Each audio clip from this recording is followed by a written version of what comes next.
Hello, fellow guitar geeks. In this video, I'm taking a look at the brand new releases from Ibanez in 2023. And to do that, I need the help of a very good friend. It's Dr. Dan from Ibanez, Germany. Hi, Dan. Hey, Andy. It's good to see you again. Good to see you. Not that we've spent the last 10 minutes doing technical support and stuff. Right, we've got lots and lots of new releases from Ibanez, so let's jump straight into it. But before we do, there's a two-part to this video, right? We're doing the first part, just taking a look at the catalog and what's new. I haven't seen it yet. Then we're going to take maybe 10 of those guitars and rank them in a tier list. So we're not going to be too strict with 10, but is that okay? So we have part 1, looking at the catalog. Part 2, really ranking that to find out what the best release of 2023 is going to be. Sounds great. Always like a good hit list. Yeah. We'll see about that. Okay, right. Let's bring up this catalog then. I would have paid money to bet that it would be Tim on the front cover of 2023. He is, and I mean positively, absolutely one of the poster boys of guitar at the moment. So congratulations on having him on the roster. Yeah, I mean, he's everywhere. When you kind of switch on YouTube, there's always either a new video with him, a new collaboration, or just I think the other day, Rick Beato released a new video, 1-hour video with Tim talking about him and his influences and how the guitars, his signature guitars came about. And yeah, and frankly speaking, also from a sales perspective, his nylon string is doing extremely well. We would never have expected that amount of interest in a nylon string guitar, but obviously his following is so massive, and people are kind of really wanting to kind of replay that stuff and get his tone and get his gear as well. And after having the already successful THBB10, his signature AZ, the new nylon string is definitely an interesting new take on the original SCN from Ibanez from like 10, 15 years ago. I'm excited to play it, and I never thought I'd say that about a nylon string. So looking forward. Signature models in the section first. What's new here, Dan?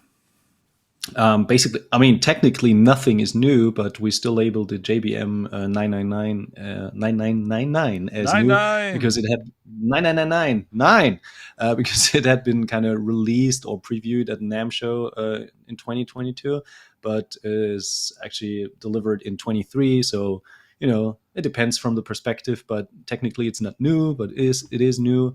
But who cares? It's a pretty freaking amazing guitar. I really dig the looks. I dig the color, and it's a strong contestant for one of the highest ranks in the tier, if you ask me personally. How do you like it? I like it a lot. So it's obviously a super Strat style stuff. I like the slanted neck pickup. I think we'll put it in the list because I like the color very much. So it's blue. It's just who cares blue. about the specs? It's blue. It's not blue. It's azure metallic matte. There you go. It's a matte blue. That's always sexy.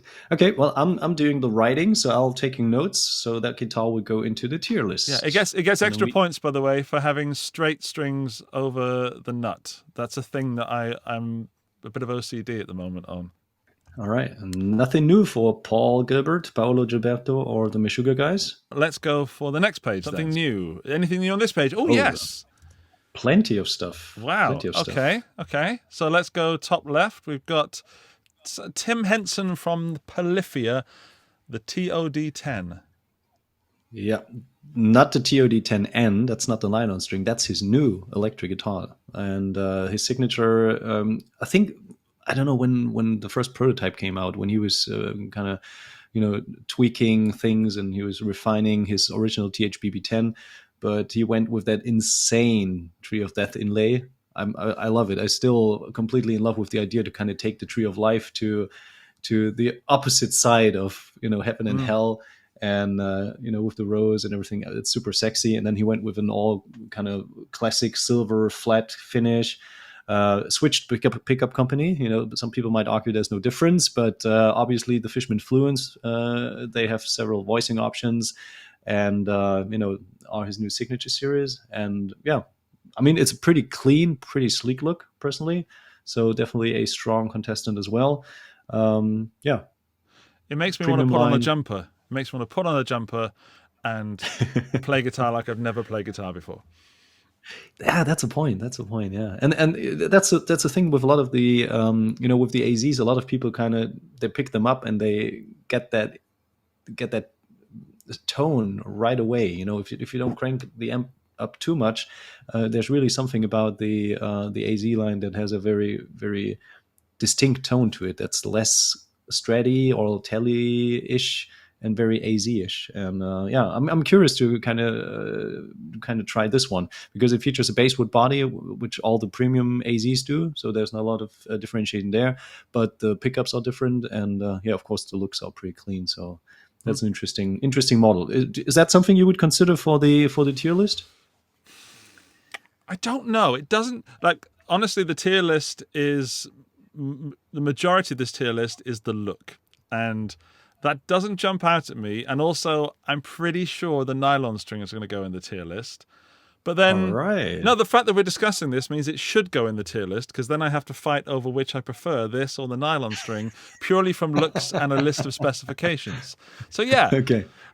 All right. Not that you influence my choice at all, but yeah, chuck it on the list. All right. We might end up with slightly more than 10 models then. Yeah, but, yeah. Well, then we can filter that down, and people can argue over our choices in the comments section. Let's move on to the next one then, because there are 1,000 pages I've heard of this catalog this year. Yeah. It's another new model from Scotty LePage, also from Polyphia. Correct. So correct.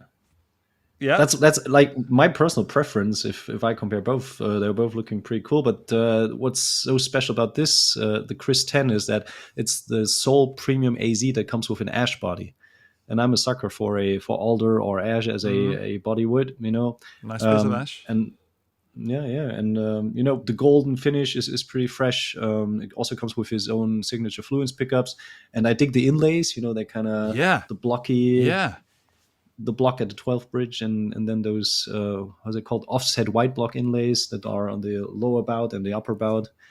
That's pretty fresh. I'm digging the look, and personally, if I had to pick one of these two, I would definitely go for the Chris 10. There's something I don't like about it, and Dan, you know me well, so what is it that I don't like about that guitar? Probably the toilet seat pickguard. The toilet seat pickguard. I don't know. Depending on how it's done, like in the flesh, I'd need to see it. I'm automatically turned off by pearloid white pick guards, but that, I don't know. I don't know what I would have chosen apart from that. So I don't know. I don't think I can put it on the list though. Okay, well, fair enough. Maybe brushed aluminum or anodized, kind of goldish. Yes, like that. Metallic, some kind of metallic finish. You know what? No, put it on the list because I want to have a Polyphia fight later on. And yeah. Okay. New model Luca Mantovanelli. I like that. I love a good French name, me. And very, very French name. No, Italian shred virtuoso Luca. He's so active on Jam Track Central, and he's currently on tour with Eros Ramazzotti as well. For those who don't know, it's a super famous Italian singer with a lot of hits. And Luca finally got his own AZ model. And what's so special about this is it's a single coil guitar. So you got 3 single coils. So the gloves are basically off with the Stratocaster, and now people can actually compare what they prefer, a regular American standard Strat or a made in Japan AZ. And his guitar is special because it features a beautiful Luna white. You can barely see that in the catalog, but it's a rather yellowish white, almost like a moonish color, which makes it very sexy with because it's not too stark of a contrast with the pickguard and the rosewood fretboard. A very classy looking guitar, wedding guitar, or you can play it on every occasion basically. Dan, yep, I love it. Oh, there you go. So it needs to go on the list. As I said, I have not seen this yet, this catalog, and I dig that hard. I met Luca at the Italian guitar show. I'm pretty sure that everyone in Italy is called Luca when you go to a guitar show. And I'm pretty sure one of Except them... for Sebo. Except for Sebo. Hey, Sebo, if you're watching this. Apart from Sebo, everyone is called Luca. And I'm pretty sure I saw him play this at the Ibanez booth, or play something at the Ibanez booth. If not, then it was somebody else called Luca. Yeah, he had a prototype of it, and it features the blender, which basically is a unique take on the pickup configuration where you can just blend the opposite pickup into the actual configuration. So if you're just on the bridge or just on the neck position, by twisting the tone knob, you can blend in the opposite pickup to kind of have more options. And with the Fortuna pickups, they're very nicely voiced, that there's no volume drop. It offers a lot of variability. And Luca definitely wanted to have that feature on a signature guitar. So are you saying that it has a volume, tone, and blender knob rather than volume, tone, tone? Yeah. Right, got it. Yeah, well, yeah. It's also called tone because it obviously the blender kind of shapes the tone, but yeah, that's the blender. What definitely is new and hasn't been released or delivered yet is the Gold Boy, the JS2GD.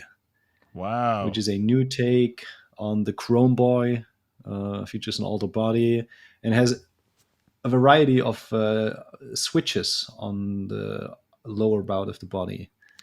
I see 3, is that right? 3 switches? Yeah. So we've got a volume and a tone knob, and what else? I think like for the pickups, you can actually activate the pickups, but I might be mistaken.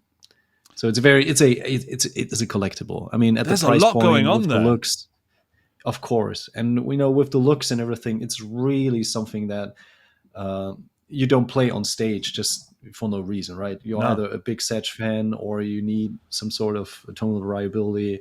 It's just really, really special. That has to go on the list, Dan. Absolutely, because it's so it has special. To go on the list? Yeah, it has to. It's so luxurious that it appeals to me. I like stuff that's either super basic and flat colors. Like I really dig the TQMS1. I love it how basic in the most polite and positive ways it is. It's just basically a great looking guitar.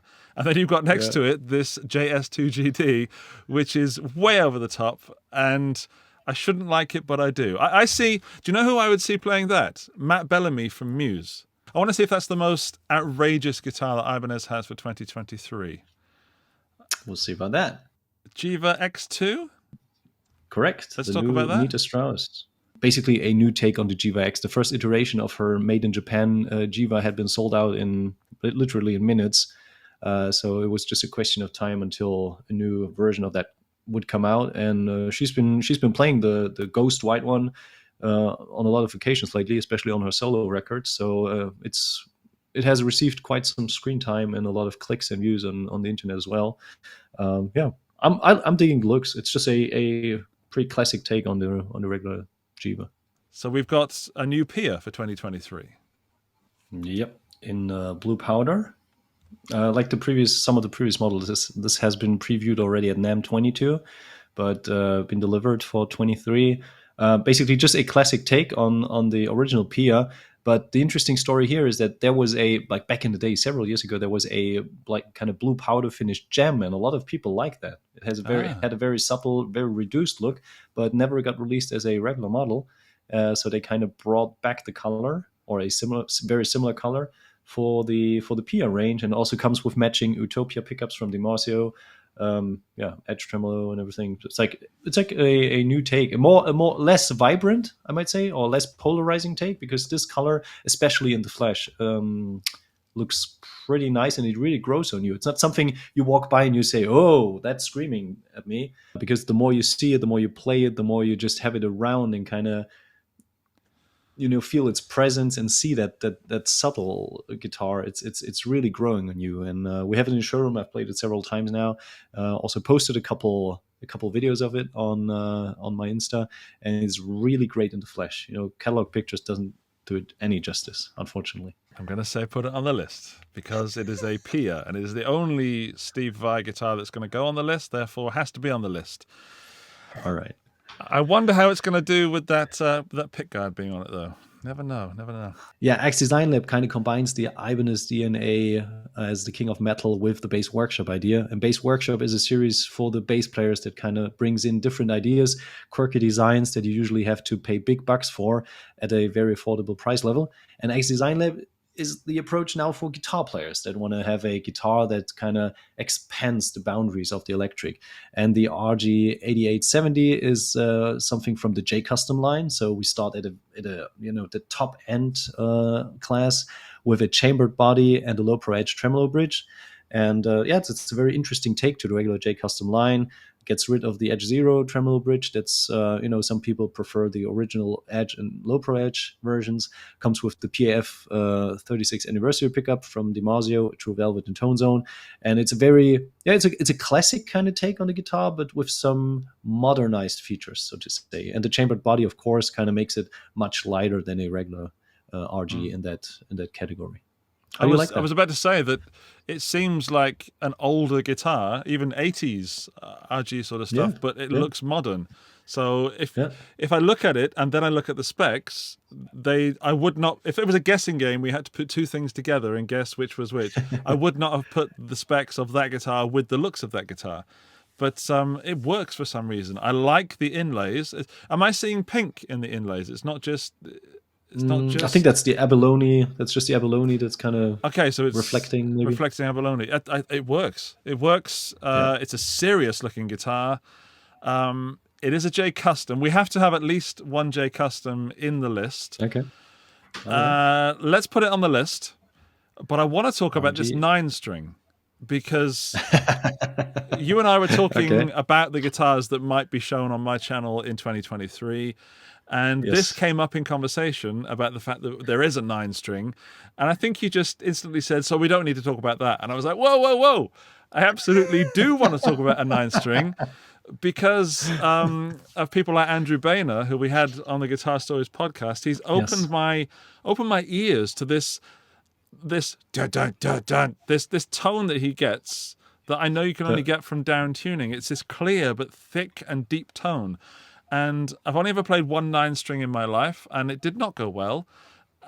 So I desperately want to try this guitar. It's so interesting to me and so opposite of what I've grown with. So, tell me about it.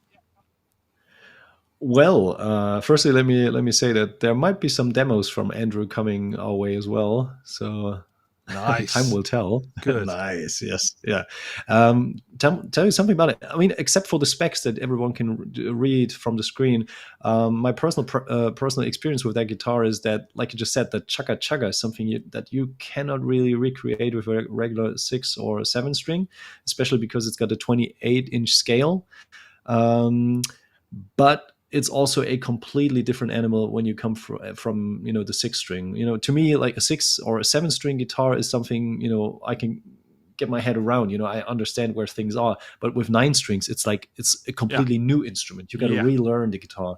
You got to relearn voicings, and a lot of people, they kind of just use the lowest 2 or 3 strings. But if you really want to expand your vocabulary and kind of make use of all those 9 strings, it's very piano-esque, even from the approach. I think it's an interesting instrument, especially at the price points of the X Design Lab that we're talking about.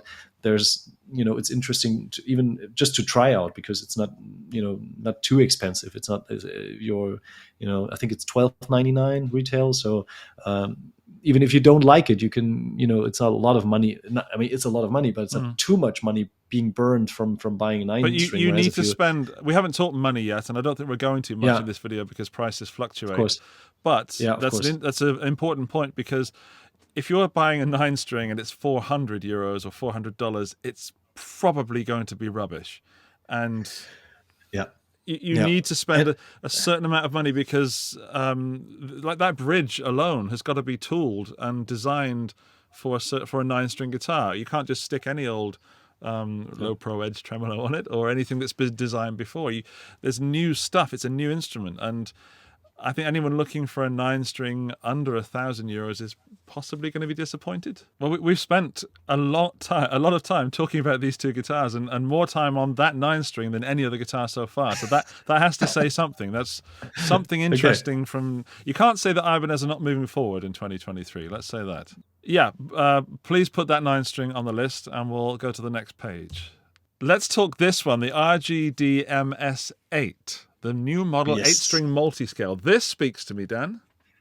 Yeah, I know. I'm only seeing one knob and a pickup switch, right?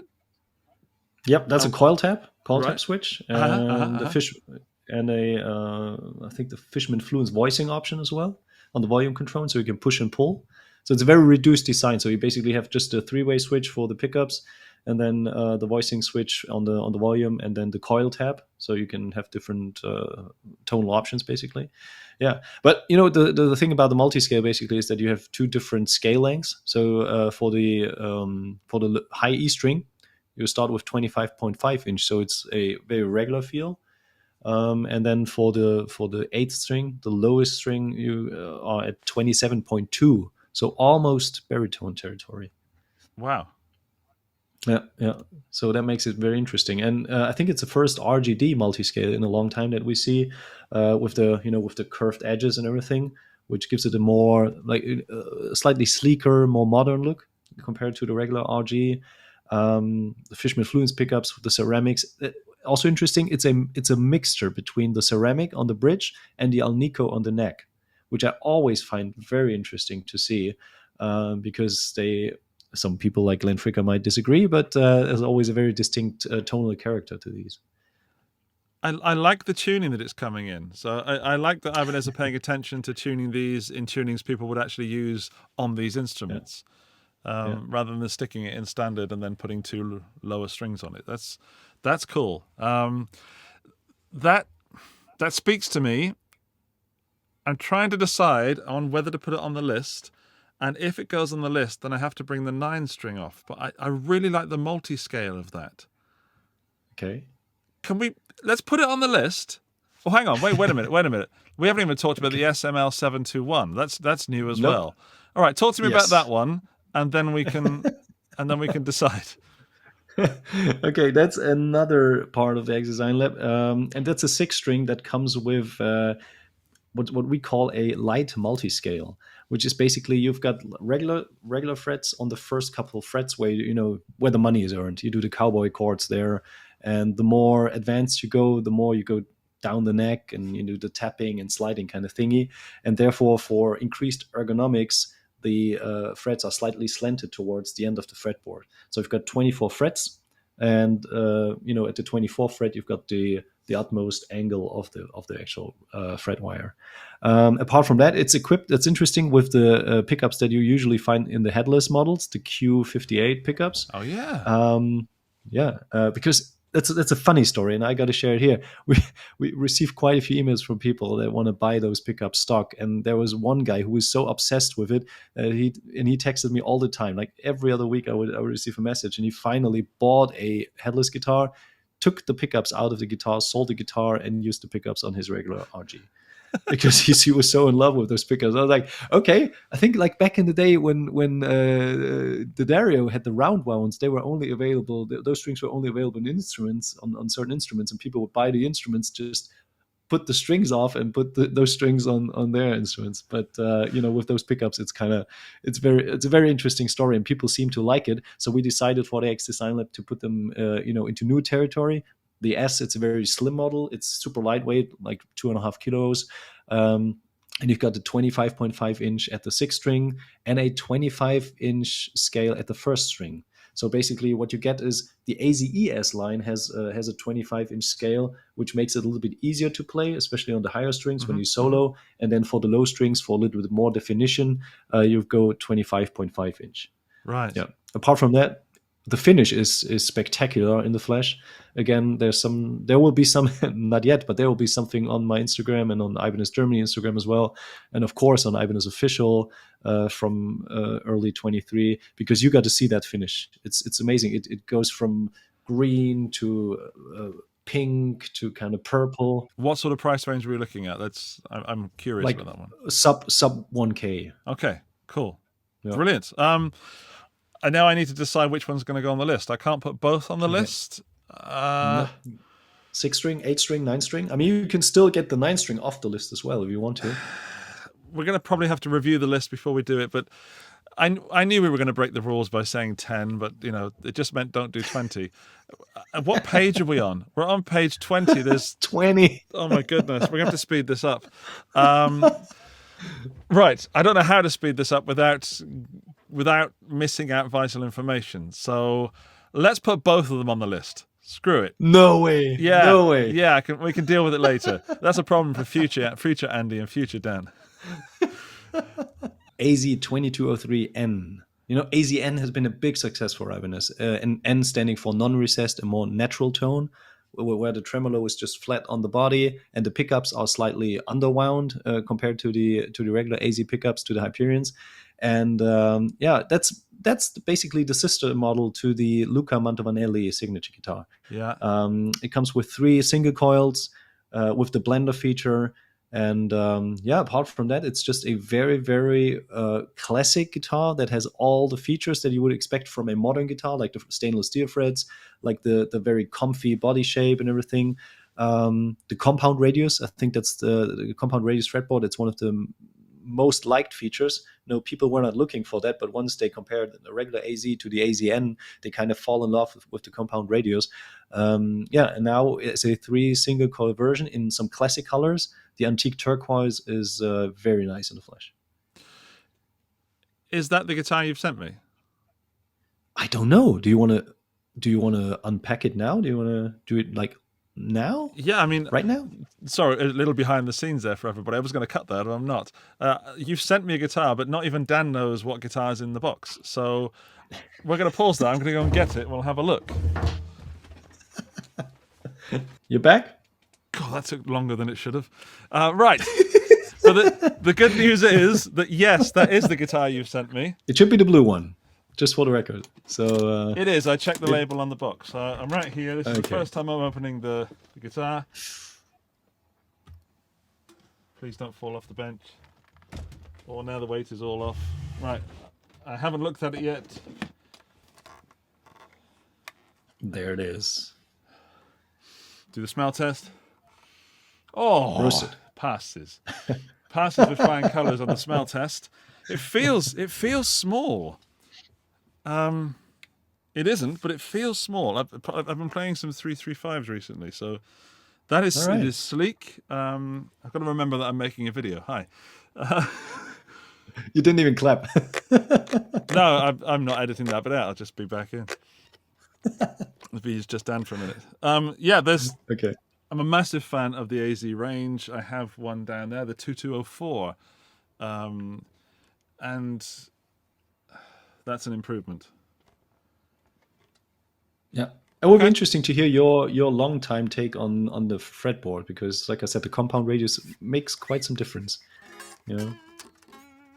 That is the AZN 2203, 2203. Correct. N. Yep. 2203N. Yep. All right, that's going to be coming in its own video in a little bit. Moving on, just a new finish for the AZES 2200, which is pink. the tremolo version. Oh, that's no. Like still talking about the AZS. It comes in mint green. Wait, up there. Left. Sorry. Yeah. So I saw pink and got excited. Yeah, we don't need to talk about mint green. No, come on, no. Let's look at the guitar that everybody's looking at on this page. It's that one. Yeah. You are going to sell so many of those because it's pink. The AZES are great. Yeah. Slightly smaller scale length, as we've talked about already. Correct. Great guitar, now in pink. Yeah, and it's not that kind of Hello Kitty pink. It's a more reduced, kind of really pastelish pink that even, It's a surfy 60s pink. Dan, could you please put that on the list? Of course. I'm surprised you picked that, but of course I'll pick that on the list. Well, I'm getting more wacky with my decisions right now. I think the RG550 might be the best RG to get into RGs. Am I wrong there? Is that's just something that I've grown into with little to no experience? What would you say if someone was looking to get into an RG guitar? Would be the one to go for? I mean, that's a very tough one, because the RG550 is the most affordable one, and it's very reminiscent to the original configuration. So it comes with the V7 S1 and V8 pickups, but the big difference is that it also comes with the square heel. So you don't have that nice, comfy, all-access neck joint. And I think that could be off-putting to a lot of players that not necessarily explicitly want that 80s feature or early 90s feature, but they want a more comfy, more well-rounded, literally well-rounded guitar. So basically, if you were in the market for an RG and you don't mind those classic looks and you don't want to spend a lot of money, I think those sub 1K RG550s are the best you can go for, because the quality is spot on and they just deliver. At that price point, no question about that. But if you want to go all in, if you want to have a guitar, that you are happy in the long run, that provides all the bells and whistles that an RG is renowned for, I would probably gravitate more towards an RG652, either with the tremolo, with the edge tremolo, or with the Gibraltar fixed bridge, because it's more comfy, and I think it's a more modern take on the RG. Okay, well, that's exactly why I prefer the RG550. All those things you just said, I'm not disagreeing with, because I can't, because I'm inexperienced. But all the things you said make me realize that the RG550 is probably the one for me. So thank you for answering my question. So new model, the GRG220PA1 is a new take on the GRG220 that was already available, and now comes in transparent brown black burst. And what makes these so special is that at a very affordable price point, they already come with the classic elite pickups that are usually built in the higher range hollow body guitars at like AS70-ish range. The finish comes with an art grain finish, so it's not necessarily exotic wood or veneer. It's just like printed, but it looks almost real. And I think with the shark fin inlays, it's just a shark tooth inlay. It's just very nice and very sleek look at a good price point. Yeah, and also it's 𝗚𝗘𝗘𝗞. I like that 𝗚𝗘𝗘𝗞. The one below it, the GRGR221PA, I had that in and I made a video on it. It's still my daughter's favorite guitar that I've had in the studio. She always talks about that thing. It's a great guitar, and I think it comes with a roasted maple neck. And I think in that price category, that's still a unique feature. Yeah, it certainly seems to be. Do you have one in? Have you played one personally? Yeah, of course. We already have them there. I'd like to come and try. The neck feels great. I mean, the difference, I gotta say, the difference between the regular, these guitars are made in the Chinese factories, and they're very modern factories, very modern machinery. So they have a high standard, and the necks are very comparable. And I gotta say that the difference between the regular non-roasted necks and the roasted necks, like on the GRG220 or also on the GRG121, the chameleon, blue metal chameleon guitar that you already checked, Andy. The difference in terms of haptics, in terms of the feel of that roasting, is so big that I would always gravitate towards the roasted version if there was a choice of A versus B. Yeah. Another new finish on the AS7 3G. Well, the purple is the new one. Do you want to put it on the list then? Yeah, I do. I'm looking at it and I'm trying to like the pink, but the purple is the one that you've done good there. Well done. Okay, Ibanez, congratulations. You've put another guitar on the list of 10 guitars. How many guitars are on the 10 list guitars now? Is it 15 or more? 14. Oh, okay. Well, not so bad. That's okay. There is an SRAS7, which is, I think, now the third iteration of the 𝗚𝗚𝗓𝗓 recipe. And the 𝗚𝗚𝗓𝗓 is basically a blend of a fretted and a fretless bass. It's ridiculous. As you can see, absolutely ridiculous, Dan.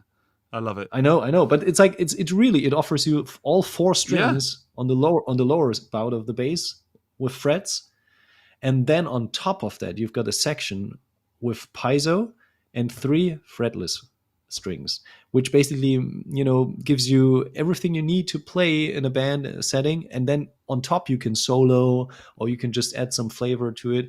It's a very interesting part. We've recorded some videos with that third iteration of the 𝗚𝗚𝗓𝗓 already, and everyone liked it so far because they like the options that you have with it. So not necessarily a convenient catch-all for every occasion, but especially in the studio, that might be the one bass you just, dig out when you want to do something special or just want to solo a little bit. I like it.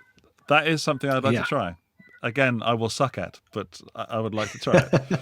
You want to talk about this one, the SRC6MS? Yes. Again, nothing new, because this is called the SRC6MS, or just the crossover bass. So this is basically a blend between an SR bass and an electric guitar. And what makes that so special is it's tuned a full octave lower than a regular guitar. So it comes in E standard, but one octave lower than a regular E standard tuning. So which makes it ideal for studio work, recording, if you just want to lay down a track, even if you want to fire the bass player and just want to add your bass on bass tracks your own. So it's really a blend between the electric guitar and the bass. And funny story, most person that bought the previous versions of the crossover without the multi-scale were actually guitar players and not bass players. Wow. I would Yep. definitely play that, and I really, really love the SR series. I think they're great value for money and great instruments, and I would recommend those to most people. And I've owned a couple over the years, and a friend of mine has owned one, and it kind of did everything for a while. And the only reason we ever changed it was because we got bored with the colors, you know, as guitar players often do. So, acoustic guitar offerings for 2023. What do you got? Correct. A lot of stuff going on. In the middle, on the right hand side, we've got the MRC10, which is not necessarily a new model, but I just want to point out because it's the first Polish signature guitar model for Marcin, and Marcin is such an incredible modern fingerstyle player. If you haven't experienced him yet, got to check that out. But what you are probably eyeing on is the TOD10 and the nylon string for Tim Henson, right? Yeah, I don't want to discount Marcin's guitar because I've heard him play it, and we've had him on the Guitar Stories podcast, and it was I was genuinely intrigued by what he had to say and the price point. However, I think there are few guitars that have created more buzz unexpectedly than the TOD10N from Tim Henson and Ibanez. It is ridiculously exciting and also ridiculously affordable. I was truly thrown by the, what we're going to say, about €600 price? I think it was 699. Yeah. There was a 6 in there. Yeah, so I was expecting sort of 1,400, having never played the guitar, just from the hype alone. It looks interesting, and it's got that Tree of Death thing, which is, again, interesting. I shouldn't be this interested in a nylon string guitar, but Dan, tell me why I should be. Because it's so much fun to play it. I received a sample a couple of weeks ago. Had the privilege to try it out. Even played it at a church occasion, and it's just that's probably one of the guitars that you never knew you wanted, but once you play it, you can just lay it out. Get it out of your hand because you just want to play it all day long. What's interesting about it doesn't have a sound hole. It has a side port where the sound comes out, but since it's got a solid Sitka spruce top, it's very resonant. So even if you are standing in front of the guitar, you can hear it in very, very clear way. That really struck me, especially at the price point. Also, I was trained as a classical player, and I always, struggled with those baseball bats where you would have to wrap your hand around and you could barely, chord out a proper chord. But this has a 46 millimeter nut, so it feels more like an acoustic, or even like a more chunky electric than a classical guitar, which makes it a lot more fun to play. And on part of that, with the matte finish and the Fishman Sonicore pickup system, it's just like it's a super cool instrument at a like you said, at a good price point. Not a lot to add. It's fun. It's fun. Yeah, fun. Exactly. It's fun, and it's surprising, and it's odd, and that's what definitely means it has to go on the list. We've done electrics, we've accidentally done some basses, and we've done some acoustics. I'm worried that we're going to be losing people's interest wrongly as well. Is there anything else from 2023 that you want to talk about in this catalogue before we rank and rate and put these instruments in a tier list? Yes, this is the non-signature version of the Tim Henson guitar. It's called the FRH. FR because it's based on the Ibanez FR shape. H because it's a kind of hollow design. And like I said, it's a more subtle, more reduced version. That's also slightly more affordable. And what else is there about to say about it? It's basically the same construction with the design. It comes without the inlay to give it a more subtle, more mass appealing look. It also comes in more subtle colors that are more suitable for church services, for weddings, or even for guitar education of some sort. And apart from that, got the same feel, same vibe to it. So it's a fun guitar. It gets rid of the Fishman pickup to make it even more affordable. Sure. And apart from that, if you dig the idea, but you're not necessarily into that bad boy look of the TOD10N, then the FRH10 is probably the way to go. I would love to try both. I would have to try both if I was in the shop and they had them both there. because losing the Fishman stuff, and if this was exactly the same guitar with the different colors and the same electronics, I don't know. I'd need to try this Ibanez Custom Electronics sound to see what it sounded like. It makes me curious. Then there's just one model left that we need to look at. Go for it. What page am I going for? 137. Oh, yes. As I said, I have not seen this catalog yet. I think you just sold some ukuleles. I love your reaction. You just sold some ukuleles. Look at those. So already I've been waxing lyrical about the RG550s, and here they are again in an ukulele format. Of course. And for 2023, not just we have the Iceman that gets rid of the sound hole and gets a side port to looks make great. it even look more like the electric version. Sorry, Dan, I got to stop you on your spiel there, but that is the sensible option. So suddenly that Iceman looks really sensible when you compare it to what you're about to talk about. Of course, yeah. Here's the thing: the Iceman look, it's very metally, but it has some classical kind of thing too. It really has some classic vibes. It is classy. It's understated. It's it's not that odd unless my eyes have been realigned and recalibrated by those things. Yeah. It could be like a violin, the Iceman, but the 𝗚𝗚𝗘𝗏𝗏 ukulele in sun yellow, sun red, and black high gloss. Gotta give a warning as a little heads up. I think the yellow and red ones will be introduced later in the year, so this is a very sneaky peeky preview for you guys. But the overall design is so unique because it's quintessentially the RG shape put into ukulele form, right? Have you played one of them? Of course. And I know you're obviously biased, but are they just ukuleles shaped like an RG, or are they well-made instruments that actually sound good? They are different to ukuleles. They are, let me put it that way, they are not toys. So right. This is not something for the collector. This is a serious instrument. What is a little bit different to a regular ukulele is that they are rather on the heavy side because of the electrics, and also because of the construction. The back and sides are a little bit, not the back, but the sides are a little bit on the thicker side.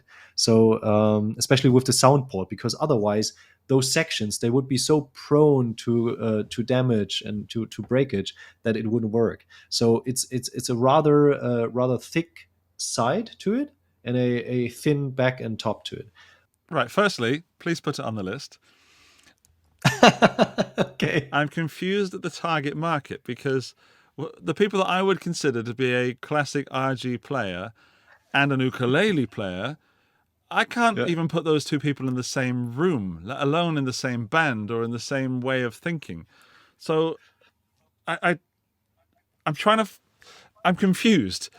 I think it's a really bold move. Perfect. There's nothing so more bold. I could expect. I love it, as I said, but it's confusing me. Please, if you're watching, RG players, would this then make you play ukulele? And then ukulele players, if you're watching, would this then make you buy an RG ukulele? I'm so confused, like trying to think in the way of who would buy it. Confusion is, I cannot come up with an answer. What's the price point going to be? We're talking sub 300 euros. But above 200? Yeah. Okay, so it's a real the instrument. Target price would be around like 299, but so sub 300. It depends on what the market will do. It's 300. Yeah, prices usually they gradually kind of deteriorate over time. I definitely want to try it. I think this might suffer from lots of people picking them up and going, "That's cool. Oh, that's 300 euros," and putting it down. Could be. I love it. I hope that becomes a very successful model so that even more colors are released. But as I said, confusion, which is great. Is there a color that you're missing that you would want to see in that range? I'm glad you've gone red and yellow. Black, I could take or leave, as you've said that's going to be out before the other two colours. A blue. I think we're missing a blue. Okay. Or a pink Blazer or purple. blue, maybe. Yeah. Oh, okay. Yeah, or Okay. a pink or purple. But then, pink ukuleles is very cliched. So I think you've got exactly the colours that I would want from Germany. Maybe a white one and a blue one, so we can have a British version. You mean these colors? Yes. Yeah. I didn't think I'd spend this much time talking about an ukulele, but there you are. That has to go on the list, and I'm very scared that that's going to be the best instrument, in my opinion. So we're going to go away and get this list prepared. For you, it's going to be instantaneous. Right, the list is set up for making a tier. If you've never seen a list like this before, basically what we've got is these pictures, and I can move them around. And if we're talking about, I don't know, the ukulele, for example, I could drag that and put that anywhere I wanted to on this list from S, A, B, C, or D. S being superb, even though that's not what it stands for. It's a Japanese word that I can't pronounce. And then A being second best, B, C, and D being the worst. D's still pretty good, though. Right, so everything's relative. We might take price point into account at some point, and I might also reserve the right to change my mind. Of course. We're going to start with top left, which is the first guitar that I put in, which was, Dan? The JBM 9999, the Jake Bowen signature guitar. The Jake Bowen. Now, I was pretty excited about this at the beginning, but looking at this list now, it is not the most exciting guitar on the list now. So it's not going to get an S. Okay. It's also not going to get an A. It's going to get a B. Okay. And I'm pretty strong on that decision. So it's sort of in the middle. Yeah, I feel bad for it. But, as I said, it's relative. And I'm going to try and get through this as quickly as possible with some form of explanation. The TOD10... Tim Henson's new signature for 2023. Electric AZ, yeah. Yeah, the AZ. That's going to go also in B. Excited. Oh, okay. Interesting. I reserve the right to change my mind on that. That's one that might go up or down or stay where it is. Okay, gotcha. The next one, the Chris, what was it called? Chris 10. Chris 10. Scott LePage signature AZ. Correct. Yeah.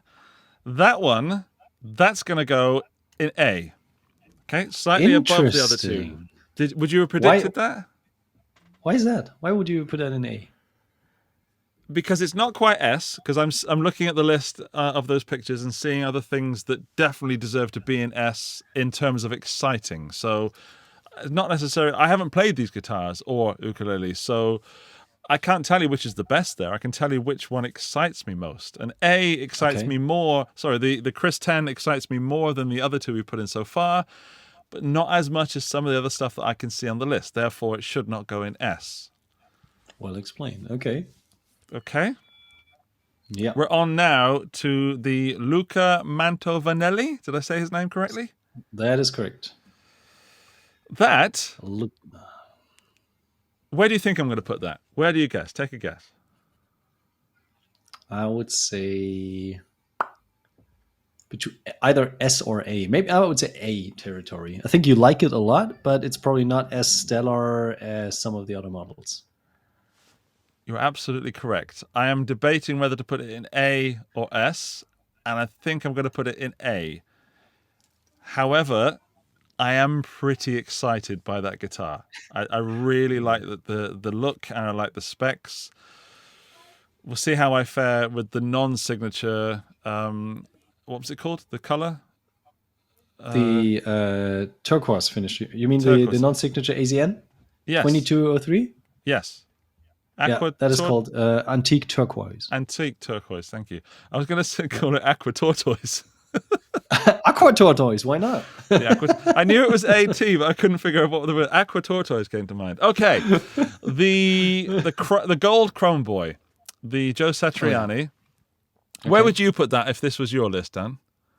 I told you it's completely unfair, but I don't like the dip switches. I love every single JS model because I'm a fan of the aerofoil shaping, of that kind of asymmetrical shaping of the body.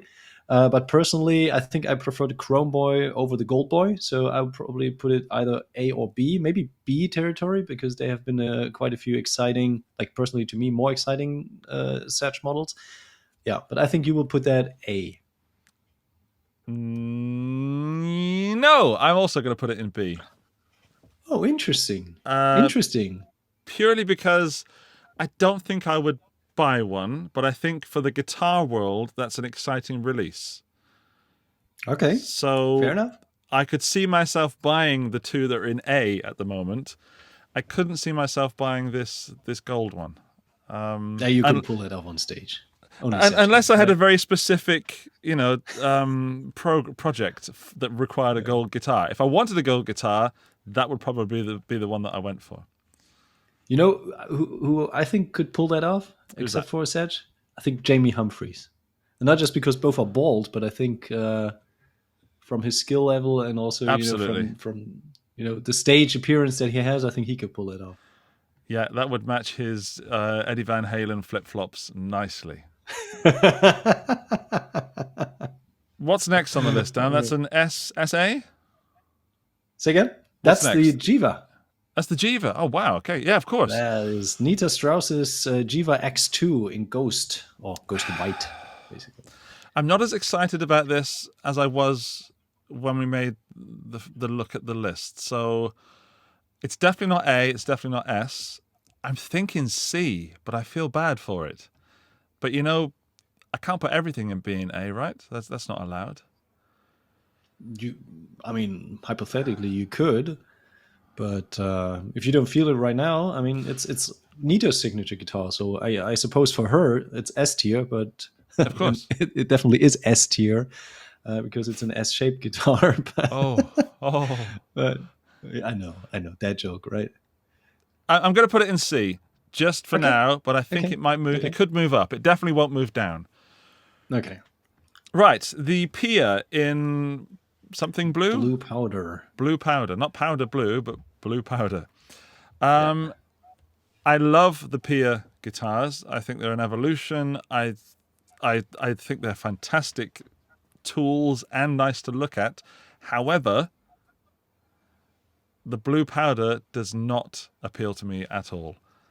Not next to the green and the black and even the white. I think they look aesthetically so good. So I'm comparing this to the other PIAs in the range, and this is the least exciting PIA release for me. Okay. It's also the least polarizing, and that kind of makes it stand out for me personally. But yeah. Okay. So the fact that it's not polarizing makes it exciting for you. That's interesting.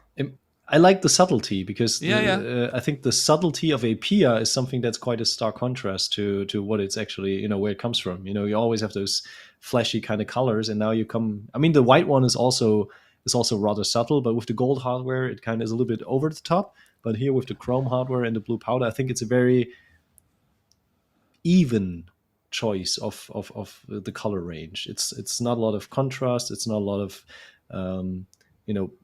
eye-popping kind of colors. It's really more, like what you could play at a wedding or even at a funeral. Yeah. Sorry, Dan, you're going to dislike this, but it's going in D. Relative to everything else on that list, that might go up to a C in a minute. I've just looked at some other stuff. But relative to everything else on the list and relative to the other PIAs, that is my least exciting PIA, even though it's still a great instrument. Okay. Whew. Okay, what have we got next? These pictures are too small for me to see. We've got the RG8870, which is the J Custom from the X Design Lab that comes with a chambered body with some added contours, with a new neck profile, and some different pickups. So it's a new take on the J Custom recipe. Bound to be great. Interesting colors. Probably being J Custom, more than great, to be honest. However, it doesn't excite me as much as the others. Relatively speaking, Okay. That excites me about the same as the PIA. Oh wow. Okay. Well, it's the sister model as well. So the RG derived from the gem. Is it going to go in C or D? It's between these two. I think I'm going to put it in D, and I think I'm going to bump the PIA up to a C. Interesting. Okay. We're just talking about excitement levels, and could I see myself playing it? I would play a PIA in blue powder over that J Custom, just because my playing style and wallet reflect that decision. I think price-wise they're not far away from each other. All right. Okay. In that case, that kind of changes things. Nope. I'm going to leave it as it is. This video's long enough as it is. Right. Have we got is that a 9-string up next? That is the 9-string, correct. Okay. That is the RG9PB with Fishman Fluence pickups and poplar barrel top. It's got to go. It's not C or D. I can tell you that straight away. Okay. It's not S. Okay. Or is it? I'm going to put it in A with possibly moving it in a moment relative to what we're talking about now. I'm going to put it in A. I'm excited by it because I want to try it. I really, really want to try a 9-string.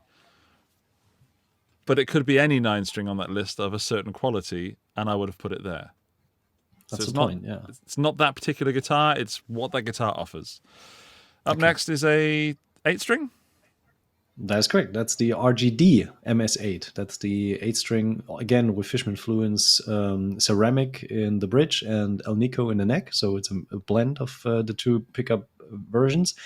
And the RGD shape, so a more contoured kind of drop top shape with multi-scale, of course. I'm going to it's getting easy now. I'm going to put that straight in B because it's more exciting to me than the PIA and the Gsva in Ghost Finish. Okay. But it's not quite up there with what I've got in A, and I haven't got any S's yet, as you may have seen, everybody. So interesting. Yeah. It's like giving 5 out of 5. I don't think anything ever deserves 5 out of 5 or 10 out of 10 or 100%. It's because that means it's perfect, and there's no such thing as perfection, right? Yeah. Right. What's up next? We've got the one with the pickups squashed in. Yeah, that's the that's the SML721. So it's an S with a light multiscale.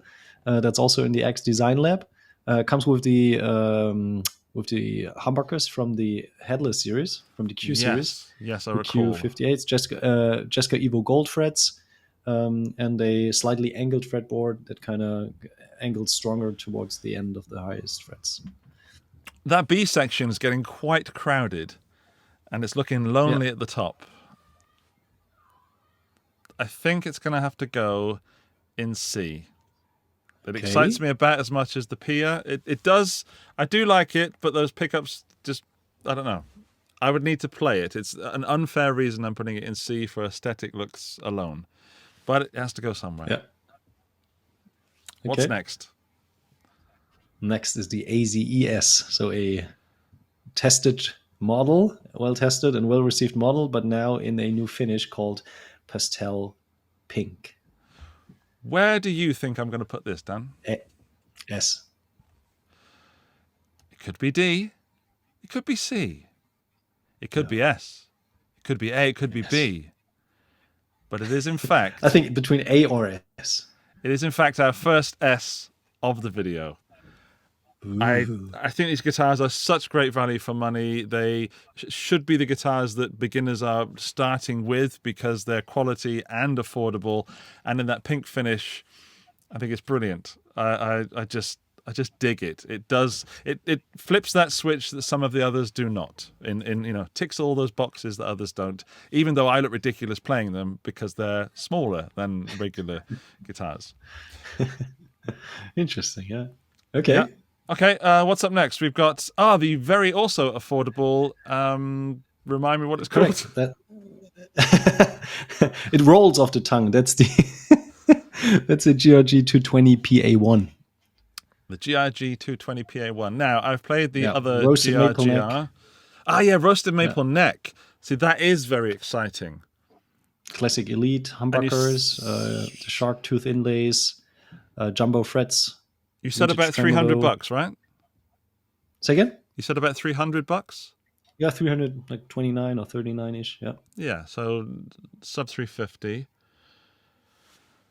I'm going to put that in A, but it's very close to being an S. Very close to being an S because of the price point, the playability, and I like the look. And even though it's that kind of photo finish look, if it's as good as the other one that I played, you really can't see much of a difference. And on stage, you're never going to see a difference. So, yeah, I really, really dig that.